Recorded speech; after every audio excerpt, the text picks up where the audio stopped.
Bienvenue à La Lettre Pro, le podcast Intelligence Artificielle. Chaque jour, nous vous apportons les dernières nouvelles de l'industrie de la radio et du podcast, automatisées par l'intelligence artificielle à partir de nos articles quotidiens. Je suis Brulatour, le rédacteur en chef de La Lettre Pro. Aujourd'hui, nous allons couvrir plusieurs sujets fascinants. Le classement, le Radio Buzz 40. Le bilan du podcast publicitaire au deuxième trimestre 2025 par Podscribe, une innovation audio embarquée annoncée par RMC BFM avec Renault et bien plus encore. Commençons par le classement, le Radio Buzz 40 de la Lettre Pro de la radio. Ce classement est unique car il est basé sur les diffusions de plus de 200 radios, sans prendre en compte l'audience. Chaque programmateur a une voix, ce qui met en avant l'humain plutôt que les algorithmes. Ce classement, en partenariat avec la Lettre Pro de la radio, met en lumière la meilleure entrée, la meilleure progression et la plus grosse gamelle de la semaine. Ce système innovant souligne l'importance de la diversité et de l'originalité dans la programmation musicale. Podscribe a récemment publié son rapport sur le marché du podcast publicitaire pour le deuxième trimestre de 2025, révélant des tendances intéressantes dans le secteur. Malgré un contexte économique globalement incertain, le marché du podcast continue de croître de manière significative. Le rapport met en avant une augmentation notable des dépenses publicitaires, avec une hausse de près de 25% par rapport à la même période l'année précédente. Les secteurs de la technologie, de la finance et de la santé sont parmi les plus gros contributeurs à cette croissance. Par ailleurs, le rapport souligne que les formats publicitaires évoluent avec une préférence croissante pour les publicités intégrées directement dans le contenu des podcasts, ce qui les rend plus engageantes pour l'audience. Cette évolution reflète une tendance vers des expériences publicitaires plus personnalisées et moins intrusives, visant à améliorer l'engagement et la rétention des auditeurs. RMC BFM a récemment annoncé une collaboration innovante avec le constructeur automobile Renault pour intégrer une nouvelle technologie audio embarquée dans leur véhicule. Cette innovation vise à offrir aux conducteurs et passagers une expérience audio enrichie en intégrant des fonctionnalités avancées de diffusion radio et de podcast directement dans le système d'infodivertissement des voitures Renault. Grâce à cette collaboration, les utilisateurs pourront accéder facilement à des contenus variés, qu'il s'agisse de leur station de radio préférée ou de podcasts populaires, sans avoir à utiliser leurs appareils mobiles. Cette initiative s'inscrit dans une tendance croissante vers des expériences de conduite plus connectées et personnalisées, où le divertissement audio joue un rôle central. Renault et RMC BFM espèrent que cette technologie attirera davantage de consommateurs en quête de solutions pratiques et innovantes pour améliorer leur quotidien en voiture. Cette annonce marque un pas important vers l'avenir de l'automobile connectée, où l'audio numérique devient un élément clé de l'expérience utilisateur. L'Agence 95 a récemment lancé une infographie gratuite qui offre une cartographie complète des médias belges en 2025. Cet outil, accessible en ligne, est une ressource précieuse pour les professionnels de la communication, de la publicité et du secteur audio. En Belgique, un pays multilingue et fragmenté, il est souvent complexe d'identifier les interlocuteurs médiatiques adéquats. Cette initiative permet de visualiser clairement l'ensemble du paysage médiatique, avec un accent particulier sur la radio et l'audio digital.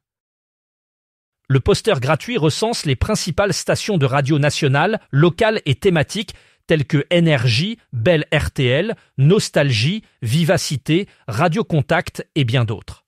Il met également en lumière les grands groupes médiatiques comme RTL Belgium, RTBF, N-Group, DPG Média et Mediahuis, facilitant ainsi l'identification des canaux les plus adaptés pour toucher différentes cibles. Cette cartographie reflète un marché radiophonique dynamique, répondant à des attentes variées en matière de musique, d'information et de divertissement. De plus, l'infographie souligne le développement des offres numériques avec de nombreuses radios proposant désormais des web radios thématiques et des extensions digitales. Ces évolutions montrent une adaptation continue aux nouveaux usages et renforcent la présence des marques radiophoniques sur tous les supports audio. Disponible en téléchargement libre, cette cartographie est conçue pour évoluer avec les transformations du secteur, offrant une vision actualisée et stratégique pour les professionnels. La grande musique a récemment atteint un nouveau jalon impressionnant avec 110 000 auditeurs numériques mensuels. Ce chiffre reflète une croissance significative de l'audience numérique, soulignant l'attrait croissant pour les contenus musicaux en ligne. La grande musique, connue pour sa programmation variée et de qualité, a su séduire un public diversifié grâce à une offre musicale riche et accessible. Cette réussite est le fruit d'une stratégie numérique bien pensée, combinant innovation technologique et contenu de qualité.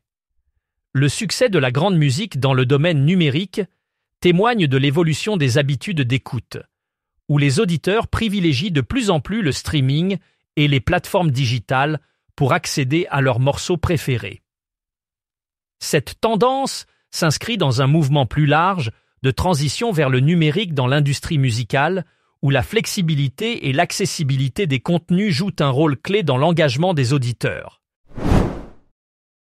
Les recettes publicitaires des radios traditionnelles connaissent une baisse notable, selon les dernières analyses du marché. Cette tendance s'accentue malgré les efforts des stations pour maintenir leur part de marché. En revanche, le secteur de l'audio digital connaît une progression significative, avec une augmentation des investissements publicitaires. Les annonceurs se tournent de plus en plus vers les plateformes de streaming et les podcasts qui offrent des opportunités de ciblage plus précises et des formats publicitaires innovants. Cette transition vers le numérique montre que les consommateurs privilégient des expériences d'écoute personnalisées et accessibles à tout moment. Les radios traditionnelles sont donc poussées à diversifier leurs offres en intégrant des solutions digitales pour rester compétitives. Cette évolution souligne l'importance croissante du digital dans l'industrie audio et la nécessité pour les acteurs traditionnels de s'adapter pour capter une audience de plus en plus connectée. Le compte à rebours de Noël a déjà commencé avec Magic Christmas, une chaîne de radio dédiée à la musique de Noël. Bien que nous soyons encore en septembre, Magic Christmas a lancé sa programmation festive, apportant une ambiance de fête anticipée à ses auditeurs. Chaque année, cette station se distingue par sa capacité à créer une atmosphère de Noël en avance, offrant une sélection musicale qui évoque la chaleur et la joie des fêtes de fin d'année. Cette initiative vise à prolonger la magie de Noël, permettant aux auditeurs de se plonger dans l'esprit festif bien avant le mois de décembre.